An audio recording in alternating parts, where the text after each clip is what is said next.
ಗರ್ಭಾವಸ್ಥೆಯಲ್ಲಿ ಆ ultrasound scan ಆಗೋದಲ್ಲ, ಅದಾದ್ಮೇಲೆ ಮನಸ್ಸಲ್ಲಿ 1000 ಪ್ರಶ್ನೆಗಳು ಶುರುವಾಗೋದು ತುಂಬಾನೇ ಸಹಜ. ಅದ್ರಲ್ಲೂ ಲೋ ಲೈಯಿಂಗ್ ಪ್ಲಾಸೆಂಟಾ ಅನ್ನೋ ಪದವನ್ನ ಕೇಳಿದ್ರೆ ಎಂಥವರಿಗಾದ್ರೂ ಸ್ವಲ್ಪ ಆತಂಕ ಆಗೇ ಆಗತ್ತೆ. ಆದ್ರೆ ಸ್ವಲ್ಪನೂ ಚಿಂತೆ ಮಾಡ್ಬೇಡಿ, ಇದರ ನಿಜವಾದ ಅರ್ಥ ಏನು ಅಂತ ಇವತ್ತು ಸರಳವಾಗಿ, ಸ್ಪಷ್ಟವಾಗಿ ಅರ್ಥ ಮಾಡ್ಕೊಳ್ಳೋಣ. ಹೌದು, ಆ ಸ್ಕ್ಯಾನ್ ರಿಪೋರ್ಟ್ ಕೈಗೆ ಬಂದ ತಕ್ಷಣ ಮೊದಲು ಬರೋ ಪ್ರಶ್ನೆನೇ, ಅಯ್ಯೋ, ನನ್ನ ಪ್ಲಾಸೆಂಟಾ ಎಲ್ಲಿದೆ ಅಂತ. ಇದು ತುಂಬಾನೇ ಮುಖ್ಯವಾದ ಪ್ರಶ್ನೆ ಕೂಡ. ಯಾಕಂದ್ರೆ ಮಗುವಿಗೆ ಬೇಕಾದ ಎಲ್ಲಾ ಪೋಷಣೆ, ಆಮ್ಲಜನಕ ಎಲ್ಲ ಸಿಗೋದು ಇದ್ರಿಂದಾನೇ ಅಲ್ವಾ? ಹಾಗಿದ್ರು ಬನ್ನಿ, ಪ್ಲಾಸೆಂಟಾ ಸಾಮಾನ್ಯವಾಗಿ ಎಲ್ಲೆಲ್ಲಿ ಇರಬಹುದು ಅಂತ ನೋಡು. ಸರಿ, ಹಾಗಿದ್ರೆ ಬನ್ನಿ, ಮೊದಲು ಬೇಸಿಕ್ಸಿಂದ ಶುರು ಮಾಡೋಣ. ಲೋ ಲೈಯಿಂಗ್ ಪ್ಲಸೆಂಟಾ ಅಂದ್ರೆ ಏನು ಅಂತ ತಿಳಿಯೋ ಮೊದಲು ಸಾಮಾನ್ಯವಾಗಿ ಪ್ಲಸೆಂಟಾ ಇರಬೇಕಾದ ಜಾಗ ಯಾವುದು ಅಂತ ನೋಡೋದು ಬಹಳ ಮುಖ್ಯ. ಸಾಮಾನ್ಯವಾಗಿ ಪ್ಲಾಸೆಂಟಾ 2 ಜಾಗಗಳಲ್ಲಿ ಇರುತ್ತೆ. ಒಂದು, ಗರ್ಭಾಶಯದ ಮುಂಭಾಗದ ಗೋಡೆ, ಅಂದ್ರೆ ನಮ್ಮ ಹೊಟ್ಟೆ ಕಡೆಗೆ. ಹೀಗಿದ್ರೆ ಅದನ್ನ ಆಂಟೀರಿಯರ್ ಅಂತಾರೆ. ಇನ್ನೊಂದು, ಹಿಂದಿನ ಗೋಡೆಗೆ, ಅಂದ್ರೆ ನಮ್ಮ ಬೆನ್ನುಮೂಳೆ ಕಡೆಗೆ. ಅದನ್ನ ಪೋಸ್ಟೀರಿಯರ್ ಅಂತ ಕರೀತಾರೆ.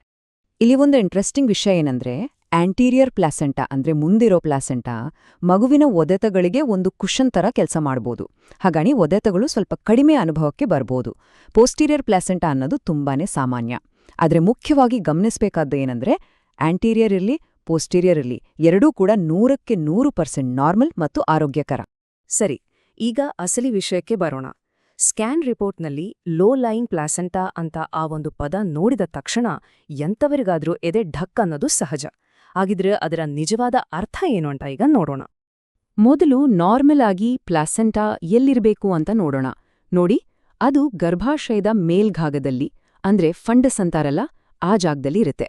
ಮಗು ಹೊರಬರುವ ದಾರಿಯಿಂದ ಸಾಕಷ್ಟು ದೂರ, ತುಂಬಾನೇ ಸೇಫ್ ಆಗಿರುತ್ತೆ.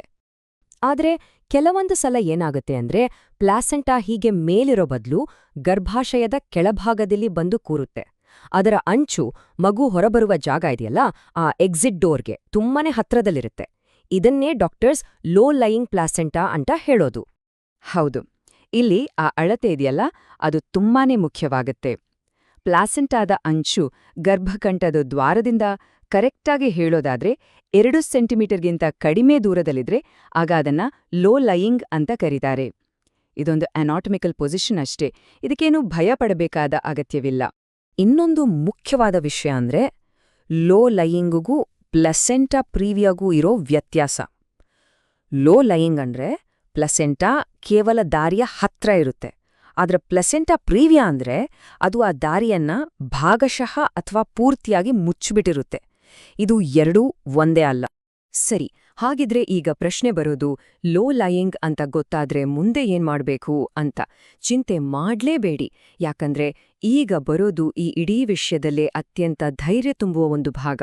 ಅದೇ ಪ್ಲಾಸೆಂಟಾದ ಮಹಾನ್ ವಲಸೆ. ನಂಬೋಕೆ ಕಷ್ಟ ಆಗ್ಬಹುದು, ಆದ್ರೆ ಇದು ನಿಜ. 90% ಅಂದ್ರೆ 10ರಲ್ಲಿ 9 ಪ್ರಕರಣಗಳಲ್ಲಿ ಗರ್ಭಾವಸ್ಥೆಯ ಮಧ್ಯದಲ್ಲಿ ಲೋ ಲೈಯಿಂಗ್ ಅಂತ ಗೊತ್ತಾದ್ರೂ ಕೂಡ 3ನೇ ತ್ರೈಮಾಸಿಕದ ಹೊತ್ತಿಗೆ ಆ ಪ್ಲಾಸೆಂಟಾ ತನ್ನಷ್ಟಕ್ಕೆ ತಾನೇ ಮೇಲಕ್ಕೆ ಸುರಕ್ಷಿತ ಜಾಗಕ್ಕೆ ಹೋಗ್ಬಿಟ್ಟಿರುತ್ತೆ. ಅಂದ್ರೆ ಹೆಚ್ಚಿನವರಲ್ಲಿ ಈ ಸಮಸ್ಯೆ ತಾನಾಗಿಯೇ ಪರಿಹಾರ ಆಗತ್ತೆ. ಆದ್ರೆ ಒಂದು ಪ್ಲೇಟ್ ತರ ಇರೋ ಇಡೀ ಅಂಗ ಹೀಗೆ ಜಾಗ ಬದಲಾಯಿಸೋಕೆ ಹೇಗೆ ಸಾಧ್ಯ?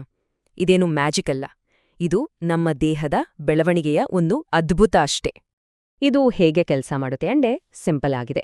ಮೊದಲನೇದಾಗಿ, ಮಗು ಬೆಳೆದಂತೆ ಗರ್ಭಾಶಯ ಕೂಡ ದೊಡ್ಡದಾಗುತ್ತೆ ಅಲ್ವಾ? ವಿಶೇಷವಾಗಿ ಅದರ ಕೆಳಭಾಗ ಚೆನ್ನಾಗಿ ಹಿಗ್ಗಿ ಮೇಲ್ಮುಖವಾಗಿ ಬೆಳೆಯುತ್ತೆ. ಎರಡನೇದಾಗಿ, ಪ್ಲಾಸೆಂಟಾ ಆ ಗರ್ಭಾಶಯದ ಗೋಡೆಗೆ ಅಂಟಿಕೊಂಡಿರೋದ್ರಿಂದ ಆ ಗೋಡೆ ಮೇಲಕ್ಕೆ ಹಿಗ್ಗಿದಾಗ ಪ್ಲಾಸೆಂಟಾ ಕೂಡ ಅದರ ಜೊತೆಗೆ ಮೇಲಕ್ಕೆ ಎಳೆಯಲ್ಪಡುತ್ತೆ. ಹೀಗೆ ಅದು ತಾನಾಗಿಯೇ ಗರ್ಭಕಂಠದಿಂದ ದೂರ ಸರಿಯುತ್ತೆ. ಸರಿ, ಪ್ಲಾಸೆಂಟಾ ಮೇಲೆ ಹೋಗುತ್ತೆ ಅಂತಾಯ್ತು. ಹಾಗಂತ ಸುಮ್ನಿರೋಕಾಗಲ್ಲ ಅಲ್ವಾ? ಹಾಗಿದ್ರೆ ಮುಂದಿನ ಹಾದಿ ಏನು? ಭಯಪಡೋ ಅಗತ್ಯವೇನಿಲ್ಲ. ಕೇವಲ ನಿಯಮಿತವಾದ ಮೇಲ್ವಿಚಾರಣೆ ಮತ್ತು ಸ್ವಲ್ಪ ಎಚ್ಚರಿಕೆ ವಹಿಸಿದ್ರೆ ಸಾಕು. ಆದ್ರೆ ಈ ಮೇಲ್ವಿಚಾರಣೆ ಯಾಕೆ ಇಷ್ಟು ಇಂಪಾರ್ಟೆಂಟ್? ಯಾಕಂದ್ರೆ ಸುರಕ್ಷಿತವಾದ ನಾರ್ಮಲ್ ಡೆಲಿವರಿಗೆ ಮಗು ಹೊರಬರುವ ದಾರಿ, ಆ ಎಕ್ಸಿಟ್ ಡೋರ್ ಅಂದ್ರೆ ಗರ್ಭಕಂಠ ಪೂರ್ತಿಯಾಗಿ ಕ್ಲಿಯರ್ ಆಗಿರ್ಬೇಕು. ಅದು ಯಾವುದೇ ಅಡಚಣೆ ಇರಬಾರ್ದು. ಅದಕ್ಕಾಗಿನೇ ಹೆರಿಗೆಯ ಸಮಯಕ್ಕೆ ಪ್ಲಸೆಂಟಾ ಎಲ್ಲಿರುತ್ತೆ ಅಂತ ಖಚಿತಪಡಿಸ್ಕೊಳ್ಳೋದು ಬಹಳಾನೇ ಅವಶ್ಯಕ. ಸಾಮಾನ್ಯವಾಗಿ ಡಾಕ್ಟರ್ಸ್ ಇದನ್ನ ಒಂದು ಕ್ಲಿಯರ್ ಟೈಮ್ಲೈನ್ ಪ್ರಕಾರ ನೋಡ್ತಾರೆ. ಹೆಚ್ಚಾಗಿ 20ನೇ ವಾರದ ಅನಾಟಮಿ ಸ್ಕ್ಯಾನಲ್ಲಿ ಲೋ ಲೈಯಿಂಗ್ ಪ್ಲಾಸೆಂಟಾ ಇರೋದು ಗೊತ್ತಾಗ್ಬೋದು. ಹಾಗೇನಾದ್ರೂ ಗೊತ್ತಾದ್ರೆ ಚಿಂತೆ ಮಾಡೋ ಅಗತ್ಯ ಇಲ್ಲ, ಯಾಕಂದ್ರೆ ಸುಮಾರು 32ರಿಂದ 34 ವಾರಗಳ ನಡುವೆ ಅದರ ಹೊಸ ಪೊಸಿಷನ್ ನೋಡೋಕ್ಕಂತಾನೆ ಮತ್ತೊಂದು ಸ್ಕ್ಯಾನ್ ಮಾಡ್ತಾರೆ. ಆ ಸ್ಕ್ಯಾನ್ ರಿಪೋರ್ಟ್ ನೋಡ್ಕೊಂಡು ಹೆರಿಗೆಗೆ ಯಾವುದು ಸೇಫ್ ಅಂತ ಪ್ಲಾನ್ ಮಾಡ್ತಾರೆ. ಸರಿ, ಆ ಫಾಲೋಅಪ್ ಸ್ಕ್ಯಾನ್ ಆಗೋವರೆಗೂ ಕೆಲವು ವಿಷಯಗಳ ಬಗ್ಗೆ ತುಂಬಾನೇ ಜಾಗ್ರತೆ ವಹಿಸ್ಬೇಕು. ಮೊದಲನೇದು, ಯಾವುದೇ ಕಾರಣಕ್ಕೂ ನೋವಿಲ್ದೆ ರಕ್ತಸ್ರಾವ ಆದ್ರೆ ಒಂದು ಕ್ಷಣವೂ ತಡ ಮಾಡದೆ ಡಾಕ್ಟರ್ ಹತ್ರ ಹೋಗ್ಬೇಕು. ಎರಡನೇದು, ಒಂದು ವೇಳೆ ಪ್ಲೆಸೆಂಟಾ ಮೇಲಕ್ಕೆ ಹೋಗ್ಲೇ ಇಲ್ಲ, ಪ್ರೀವಿಯಸ್ ಸ್ಥಿತಿಯಲ್ಲೇ ಇದ್ರೆ ಆಗ ಸಿಸೇರಿಯನ್ ಹೆರಿಗೆಯೇ ತಾಯಿ ಮಗು ಇಬ್ರಿಗೂ ಸುರಕ್ಷಿತವಾದ ಆಯ್ಕೆ. ಮೂರನೇದು, ಡಾಕ್ಟರ್ಸ್ ಹೇಳ್ದಾಗೆ ಭಾರ ಎತ್ತೋದು, ಜಾಸ್ತಿ ಸ್ಟ್ರೇನ್ ಮಾಡ್ಕೊಳ್ಳೋದು ಇಂಥದೆಲ್ಲ ಅವಾಯ್ಡ್ ಮಾಡೋದು ತುಂಬಾನೇ ಒಳ್ಳೇದು. ಸೊ ಇದೆಲ್ಲದರ ಸಾರಾಂಶ ಏನು? ನಾವು ತಿಳಿದುಕೊಳ್ಳಬೇಕಾದ ಅತಿ ಮುಖ್ಯವಾದ ವಿಷಯ ಅಂದ್ರೆ ಇದು ಭಯಪಡುವ ಸಂಗತಿಯಲ್ಲ, ಬದಲಾಗಿ ಇದೊಂದು ವಾಸ್ತವ. ಕೊನೆಯದಾಗಿ ಈ ಒಂದು ವಾಕ್ಯವನ್ನ ಮನಸ್ಸಲ್ಲಿ ಇಟ್ಕೊಳ್ಳಿ. ಪ್ಲಾಸೆಂಟಾದ ಸ್ಥಾನ ಅನ್ನೋದು ಒಂದು ದೈಹಿಕ ಸ್ಥಿತಿ ಅಷ್ಟೇ, ಅದೊಂದು ರೋಗವಲ್ಲ. ಇದನ್ನ ಕೇವಲ ಸುರಕ್ಷತೆಗಾಗಿ ಗಮನಿಸ್ತಾರೆ ಅಷ್ಟೇ. ಹೆಚ್ಚಿನ ಸಂದರ್ಭಗಳಲ್ಲಿ ಇದು ತಾನಾಗಿಯೇ ಸರಿಹೋಗುವ ಒಂದು ತಾತ್ಕಾಲಿಕ ಹಂತ. ನಮ್ಮ ದೇಹದ ಈ ಅದ್ಭುತ ರಚನೆ ಇದೆಯಲ್ಲ, ನಿಜಕ್ಕೂ ಗ್ರೇಟ್ ಅಲ್ವಾ?